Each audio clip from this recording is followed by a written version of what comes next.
மாணவ மாணவியர்.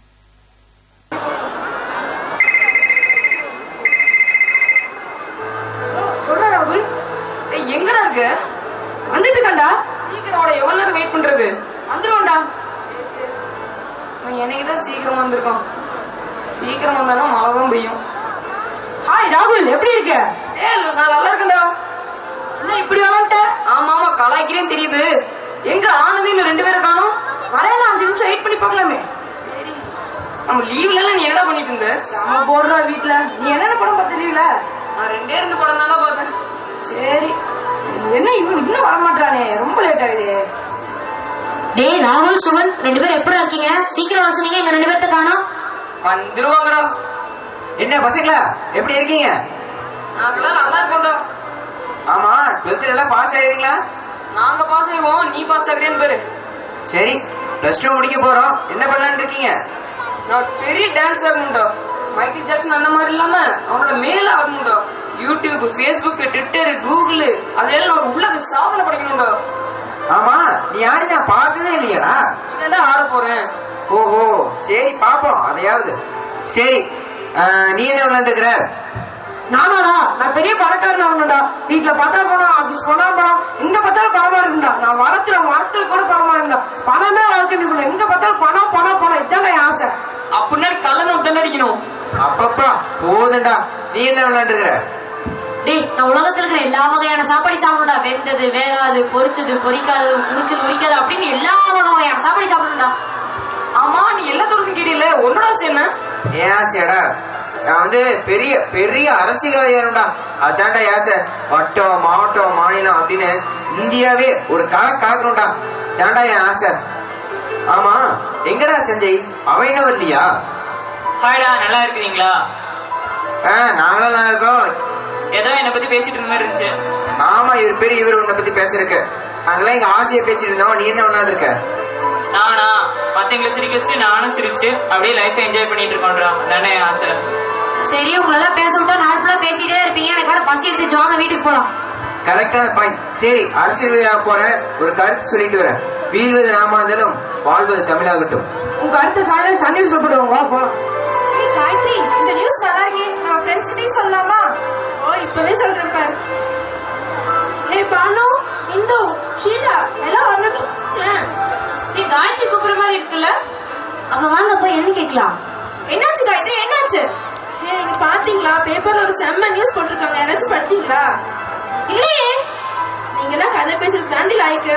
என்ன நியூஸ்னா, சேலத்து பக்கத்துல இருக்கிற ஒரு கிராமத்தை ஒரு யூனிவர்சிட்டி மாணவர்கள் எல்லாருமே சேர்ந்து தத்தெடுத்துட்டாங்களாமா. என்ன ஒரு சூப்பர் நியூஸ்ல இது. அப்படியா? குழந்தைகளை தத்தெடுப்பாங்க, நீ என்ன கிராமத்தை தத்தெடுத்துறாங்கன்னு சொல்ற? இப்படி எல்லாம் சேரக்கூட உலகத்துல ஆள் இருக்குன்னா பாத்துக்கேன்.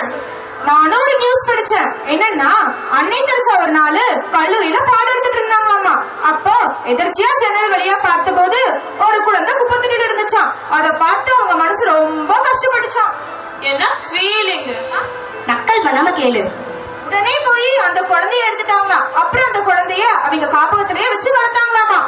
நானும் இதே மாதிரி ஒரு சுவாரஸ்யமான விஷயம் படிச்சேன். பாகிஸ்தானை சேர்ந்த மலாலாங்கிற ஒரு பொண்ணு 17 வயசு தான். ஆனா பெண் கல்விக்காக போராடி நோபல் பிரைஸே வாங்கியிருக்காங்க.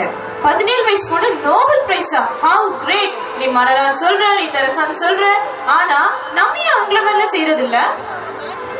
ஆமா, நம்ம நாட்டுல இன்னும் நிறைய பகுதிகள்ல ஏழை குழந்தைகள் படிப்பறிவு இல்லாம இருக்காங்க, தூய்மை இல்லாம இருக்கு. இது மட்டும் இல்ல, இன்னும் நிறைய பிரச்சனை ஓடிட்டு இருக்கு. இது எல்லாத்தையும் நம்மளால சரி பண்ண முடியலனாலும் நம்மளால முடிஞ்ச ஒரு சின்ன சின்ன பிரச்சனையாவது நம்ம சரி பண்ணலாமே. ஆமா, நீ சொல்றது கரெக்ட் தான். நம்ம எல்லாரும் படிச்சு முடிச்சுட்டு ஃபியூச்சர்ல நம்மளால முடிஞ்ச ஒரு சின்ன உதவி ஏதாச்சும் நம்ம நாட்டுக்கு செய்யலாமே. காட்சி 3. 6 வருஷம் ஓடி போச்சு. அந்த நண்பர்கள் என்ன ஆனாங்கன்னு பாப்போமா? முதல்ல நம்ம அரசியல்வாதி அண்ணனை பாப்போம்.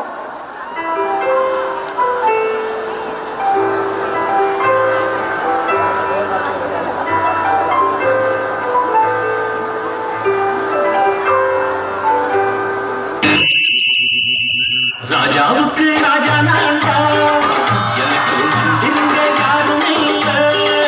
அதனால் ராஜாவுக்கு ராஜா நான்டா, எனக்கு வந்திருந்த யாரும் இல்ல. அடுத்தவன கெடுத்ததில்லை. அனைவரையும் பார்ப்பதில் நான் மிகுந்த மகிழ்ச்சி அடைகிறேன். ஏய், யாராச்சும் கை தட்டுங்கப்பா. என்ன கீழே யாரையும் காணோம்? நம்மளை வளரவே விட மாட்டாங்களோ? சரி, நான் ஆட்சிக்கு வந்தால் வந்தால் வந்தால் வருவோமோ?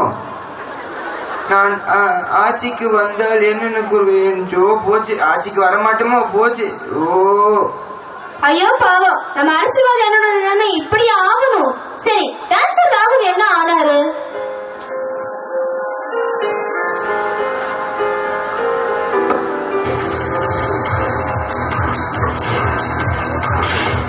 கொஞ்ச நேரம் தூங்கலாம்.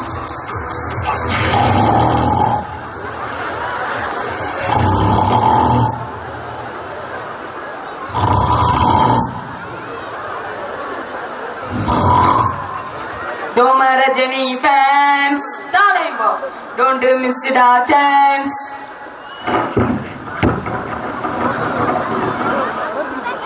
ஐயா டான்ஸ் ஆயிட்டேன். நான் கண்டதெல்லாம் காவா நிஜ வாழ்க்கையில ஆடவே முடியாதா? ஆட முடியாது. இவரும் இப்படியா? அப்போ நம்ம சாப்பாட்டு ராமனோட நிலைமை?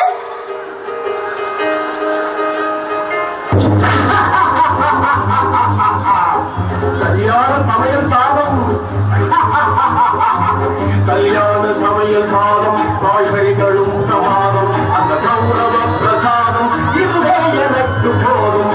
கல்யாண சமையல் சாதம் காய்கறிகளும் பிரமாதம் அந்த கௌரவ பிரசாதம் இதுவே எனக்கு போதும்.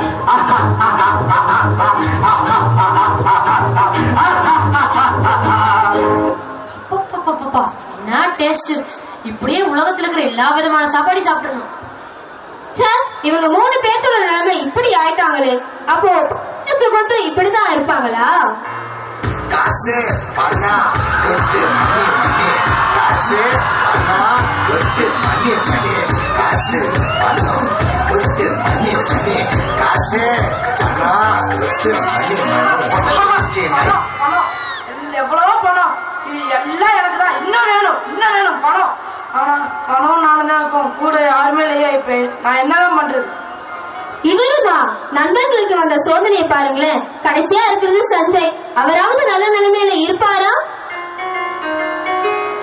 ஏய் சஞ்சய், என்னடா ஒரு பொறுப்பே இல்லாம இருக்கிற? வாழ்க்கைனா ஒரு மனுஷனுக்கு ஒரு பொறுப்பு வேணும்டா. காரு பங்களா பணம் வசதி இது எதுவுமே இல்லாம இல்ல. என்னடா எப்பப்போ ஒரு வாழ்க்கை இப்படியே போயிட்டு இருக்குமா? என்னதான் நீ நினைச்சுக்கிற? ஆனா போப்பா, எப்பவுமே பொறுப்பு பார்க்கணும். இப்போ லைஃப் என்ஜாய் பண்ணாம எப்ப பண்ண போறோம்? சந்தோஷமா இருக்கணும் ஐயா.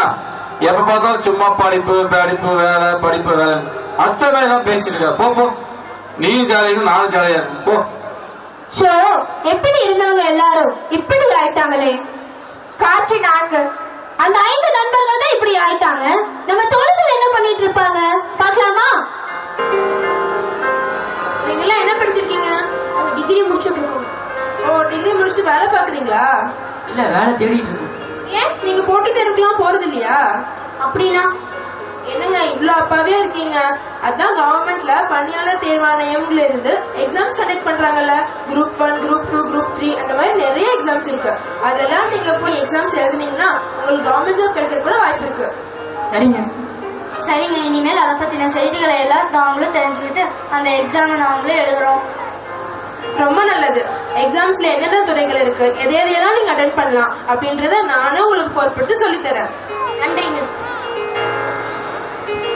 நம்ம இந்து இப்ப தாசில்தாரா இருக்காங்க. அவங்க கடமையை சரியா செய்வாங்களா?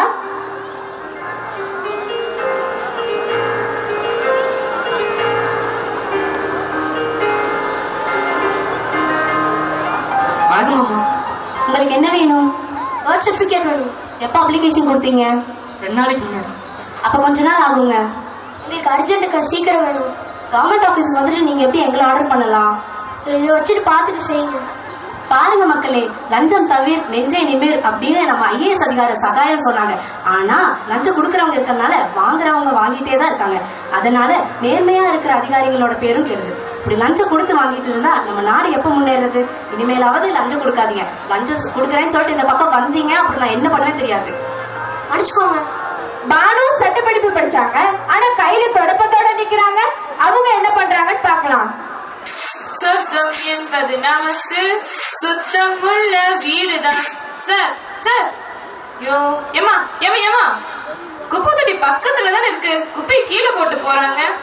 நம்ம பிரதமர் தூய்மை பத்தி எவ்வளவோ சொல்லியிருக்காங்க. ஏங்க, நம்ம நாட்டை நம்ம தானே சுத்தமா வச்சுக்கணும்.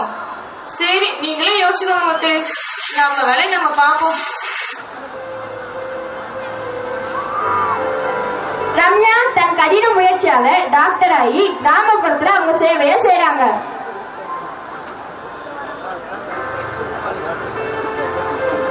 டாக்டர், முன்னால காய்ச்சல், வாந்தி, இரும்பல், ஏதாச்சும் ட்ரீட்மெண்ட் எடுத்தீங்களா?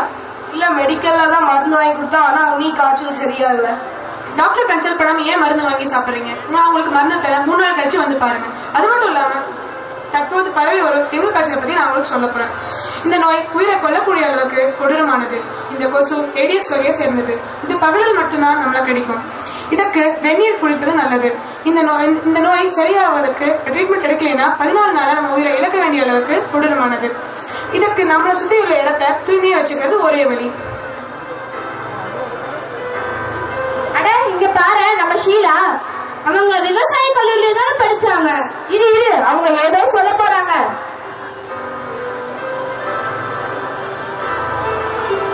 என்னங்கம்மா, இந்த வருஷம் வெள்ளம் எப்படி இருக்கு? எங்க மணி, எங்க கிராமத்துல மழையே பெய்ய மாட்டேங்குது. அதனால கிராமத்து பேர்ல வாடி கிடைக்குதுங்க மணி. அச்சோ. ஆனா கம்பெனி டிவில காட்டுற வரத்துல பயன்படுத்தலான்னு பார்த்தா எங்களுக்கு வசதியே இல்ல கம்பெனி. கிராமத்துல இருந்து இப்படி சொல்றீங்க? நீங்க ஏன் செயற்கை உரத்தை பயன்படுத்தணும்? இயற்கை உரத்தை பயன்படுத்தலாமே. ஆனா கம்பெனி டிவில சொல்ற உரத்தை போட்டா பயிர்கள்லாம் நல்லா செழிப்பா வரும்னு சொல்றாங்க. உன்னோட தத்துவம் என்னோட தத்துவம் எந்த டிவில பார்த்து உரத்தை பயன்படுத்தினாங்க? அவங்க 100 வருஷம் வாழலையா? ஆமா, நீங்க மாட்டுல இருந்து கிடைக்கும் பால், நெய், தயிர், கோமயம், சாணம், இந்த 5ஐயும் கலந்து பயிருக்கு தெளிச்சீங்கன்னா பூச்சி எதுவும் அண்டாது. அது மட்டும் இல்லாம வேப்பம் பிண்ணாக்கு, இலுப்பம் பிண்ணாக்கு இதையெல்லாம் உரமா பயன்படுத்தினீங்கன்னா பயிரும் செழிப்பா வளரும். பயிர் விளையிற மண்ணுக்கும் எந்த பாதிப்பும் வராது.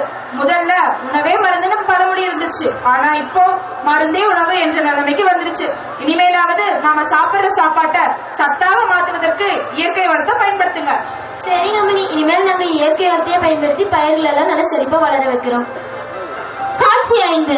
பயங்கர குறிக்கோளோடு இருந்த நண்பர்கள் எல்லாம் நொந்து நூலாகி இப்ப சந்திக்கிறாங்க. ஆமா, நமக்கு என்ன ஆச்சு? அரசியல்ல குதிச்சு இந்தியாவே ஒரு கலக்கலாம்னு நினைச்சோம். ஆனா நம்மள ஒரு ஆம்லேட் மாதிரி கலக்கி ஊத்திட்டு போயிட்டாங்களே. இனி என்ன பண்றது? சந்தோஷம்னு சொல்லிட்டு என்னால ஒரு வினாடி கூட சந்தோஷமா இருக்க முடியல. இந்த சொசைட்டியே என்ன ஒரு காமெடி பீஸா பாக்குது. யாரே நம்ம மனுஷனாவே மதிக்க மாட்டேங்கிறாங்களே. முதல்ல இருந்த மாதிரி சந்தோஷம் கூட இப்ப கிடைக்க மாட்டேங்குது. இப்ப நான் என்ன பண்ணுவேன்? வாழ்க்கையில பணம் சொல்லி எல்லாத்தையும் ஒதுக்கி வச்சிட்டேன். ஆனா இப்போ பணமும் நானும் மட்டும்தான் இருக்கும். என் பணத்தாசனால என் குடும்பம் என்னை வெறுத்துச்சு, என் உறவினர்கள் என்னை வெறுத்தாங்க. இப்ப நான் தனியா தான் இருக்கேன். இப்ப நான் என்னதான் பண்றது? போச்சு, என்னோட வாழ்க்கையே போச்சு. நான் ஒரு பெரிய டான்ஸர் ஆகணும்னு கனவு கண்டு தூங்கிட்டே இருந்துட்டேன். ஆனா இப்போ நான் தூங்கி என்னோட வாழ்க்கையே வீண்படுத்திட்டேன். யாரோட சொல் பேச்சு கேட்காம டான்ஸ் இருந்தேன். இதனால இந்த உலகம் நான் மதிக்கிறதே இல்லை. இப்போ என்னோட வாழ்க்கையே வெறுத்திருச்சு. முடிஞ்சது, எல்லாமே முடிஞ்சிருச்சு. நான் உலகத்துல இருக்கிற எல்லா விதமான சாப்பாட்டையும் சாப்பிடணும்னு ஆசைப்பட்டேன். ஆனா இப்போ எந்த சாப்பாட்டை சாப்பிட்டாலும் ஒரே டேஸ்டா தான் இருக்கு. நான் சாப்பிடாம நாக்கு செத்து போனாலும் இருக்காங்க. ஆனா எனக்கு சாப்பிட்டே நாக்கு செத்து போச்சு.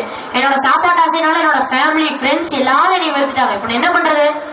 டேய் நீ, அடடா, நம்ம 5 பேர் வாழ்க்கை இப்படி ஆச்சு. போச்சுடா, இனி நாம என்ன பண்றது? அப்புறம் எல்லாம் நல்லா போதா? இவங்களாம் நம்ம ஸ்கூல் ஃப்ரெண்ட்ஸ் தானே? ஆமா காயத்ரி, அவங்கள நம்ம ஸ்கூல் ஃப்ரெண்ட்ஸ் தான். ஆனா ஏன் இவ்வளவு டல்லா இருக்காங்க? வா, என்னன்னு போய் கேட்கலாம். ராகுல், ஆனந்த் எல்லாம் நல்லா இருக்கீங்களா? என்னத்த சொல்றது, வாழ்க்கையே வெறுத்திருச்சு. டேய் மத்தி, நீ ஏன் சொல்லு, என்னாச்சு? நான் எப்படி சொல்றது? நான் என்னன்னு சொல்றது? போச்சு. நான் அதை யாருக்கிட்ட சொல்றது? எங்க வாழ்க்கையே போச்சு. அவன் டான்சர் ஆகணும்னு சொன்னான். ஆனா அவன் ஆடி இந்த நாடு பார்த்ததே இல்லை. ஏன், நானே பார்த்தது இல்லை. இவன் பணம்னு சொல்லி எல்லாரையும் ஒதுக்கி வச்சான். கடைசியில இவனை எல்லாரும் ஒதுக்கி வச்சுட்டாங்க. நாம சாப்பிடாம எத்தனையோ பேர் இறக்கிறத பார்த்துருப்போம். ஆனா நம்ம ஆளுக்கு சாப்பிட்டே இறக்கிற நிலைமைக்கு வந்துட்டான். சஞ்சய் சிரிச்சுக்கிட்டே இருந்தான். கடைசியில எந்த பொறுப்பும் இல்லாம போய் ஊரே அவனை பார்த்து சிரிக்க ஆரம்பிச்சிச்சு. கடைசியா நான் அரசியல பெரிய ஆள் ஆகணும்னு நினைச்சேன். அது நினைப்பாவே போயிடுச்சு. என்ன எல்லாரும் பக்கடக்காயவே பயன்படுத்திக்கிறாங்க. எங்க வாழ்க்கை கடைசியில பெரிய தோல்வி சந்திச்சிச்சு. ச்சே, என்ன வாழ்க்கடா. கவலைப்படாதீங்கடா, உங்களுக்கு எல்லாருக்கும் கண்டிப்பா ஒரு விடுவி காலம் இருக்கு. நாங்க உங்களை திருத்துறோம். காட்சி 6. மக்களிடம் மாற்றத்தை உண்டாக்கிய அதே தோழிகள் தங்க நண்பர்களின் வாழ்க்கையிலும் மாற்றத்தை ஏற்படுத்தணும்னு நினைக்கிறாங்க.